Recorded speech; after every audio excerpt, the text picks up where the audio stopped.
प्रश्न. महायुती 17 सीट जिंकेल. नागपूरमध्ये तर मी काँग्रेसला आव्हान केलं आहे आणि सर्वच पक्षाला आव्हान केलं आहे की नागपूरमध्ये जवळपास 600 मतं भारतीय जनता पार्टी महायुतीकडे आहे 800 पैकी.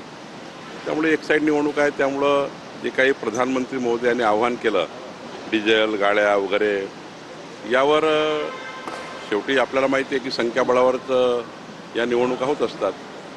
तर त्या ठिकाणी जर संख्याबळ जुळत नसेल तर निवडणुका न होता त्या अनौपच व्हाव्या अशी विनंती मी महाराष्ट्राच्या सर्वच पक्षाला केली आहे. हर्षवर्धन सपकाळजींना विनंती करणार आहे, सर्वांनाच विनंती करणार आहे. शरद पवारजी आहेत, उद्धवजी आहेत. या निवडणुकामध्ये खूप डिझेल पेट्रोल वगैरे जे काही लागणार आहे ते वाचवण्याच्या दृष्टीने आणि प्रधानमंत्री महोदयाचं आव्हान जे आहे की निवडणुकीमध्ये फार खर्च होऊ नये किंवा खूप ही निवडणूक शेवटी मोठी आहे म्हणजे खूप फिरावं लागणार आहे, प्रवास प्रचार करावा लागणार आहे. ठीक आहे, काय आम्ही गाड्या कमी ठेवू वगैरे, पण तरी जावं तर लागणार. तर माझी विनंती आहे की सर्वांनी निवडणूक अनौपच करावी. वडेट्टीवार यांच्या मतदारसंघातील शिंदेवाईचा नगराध्यक्ष गायब आहे काँग्रेसचा.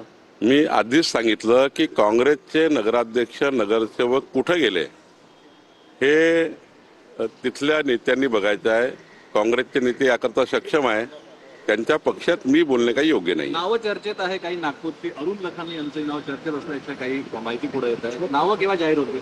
माननीय अध्यक्ष रवींद्र चव्हाणजी यांनी केंद्राकडे यादी पाठवलेली आहे आणि केंद्रीय आमची समिती जी आहे ती ज्या दिवशी या नावाची घोषणा करेल त्या दिवशी ती नावं अंतिम होतील. जय पवारांचं नाव एक मागणी केली आहे. जय पवार यांना विधान परिषदेची तिकीट मिळावी अशी शक्यता आहे.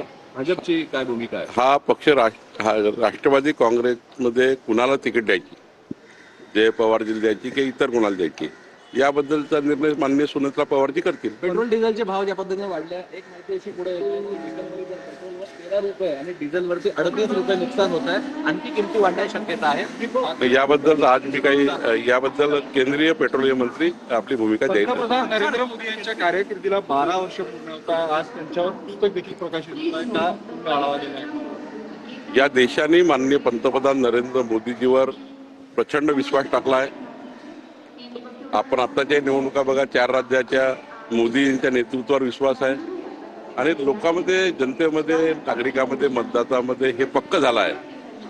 विकसित भारताच्या संकल्पाला शिक्कामोर्तब ज्या नेतृत्वाने केला त्या नेतृत्वाला पाठबळ दिलं पाहिजे. त्यामुळं मोदीजी जोपर्यंत त्यांना वाटतील तोपर्यंत पंतप्रधान राहणार आहे आणि शेवटी त्यांना त्यांच्या आयुष्याच्या ज्या ज्या निवडणुका ते लढतील तोपर्यंत त्यांना मॅन्डेट मिळणार आहे. आणि त्यामुळं या देशामध्ये असं नेतृत्व कर्तृत्व आहे की ज्यांनी विकसित भारताचा संकल्प केला आहे. त्यामुळं त्यांचं नेतृत्व हे प्रचंड विश्वासार्ह आणि मजबूतीचं आहे. विधान परिषदेत महायुतीचा फॉर्म्युला जवळपास निश्चित झाला आहे. 99% जागेवर एकमत झाला आहे. 1% थोडं एका 20 जागेवर आहे, पण ते होऊन जाईल. काँग्रेसला पंतप्रधान नरेंद्र मोदी यांना महागाई मॅन म्हणून उल्लेख केलेला आहे. परत काँग्रेस ही पार्टी अविश्वासार्थ असलेली, जनतेचा जनादेश संपलेली अशी पार्टी आहे. काहीतरी निगेटिव्हिटी तयार करून जनतेला संभ्रमित करण्याचं काम काँग्रेस पार्टी करत आहे. परंतु 1000 उदाहरण आणीबाणीच्या काळापासून आमच्याकडे आहे, ज्यातनं काँग्रेस पार्टीने या देशामध्ये मोगलशाही, हुकुमशाही लादली आणि कितीतरी पद्धतीने या देशामध्ये कितीतरी वेळा या ठिकाणी या राज्यामध्ये देशामध्ये भाव वाढलेले आहेत. पण आमची काही तशी इच्छा नाही आहे. पण जी काही परिस्थिती निर्माण झाली आहे जगामध्ये त्या परिस्थितीवर हा निर्णय होतो आहे. त्यामुळे सर्व देशाच्या जनतेला कळत आहे कशामुळे होत आहे.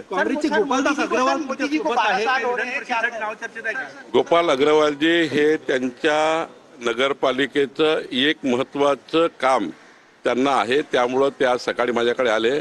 मी आत्ताच त्यांची सही करून दिलेली आहे आणि त्यामुळं केवळ विकासाकरता आम्ही सर्व लोक एकत्र असतो. राजकारणामध्ये त्यांची पार्टी वेगळी आहे, माझी पार्टी वेगळी आहे. आदित्य ठाकरे म्हटले की जर पेट्रोल आहे तर पेट्रोल पंप बंद काय?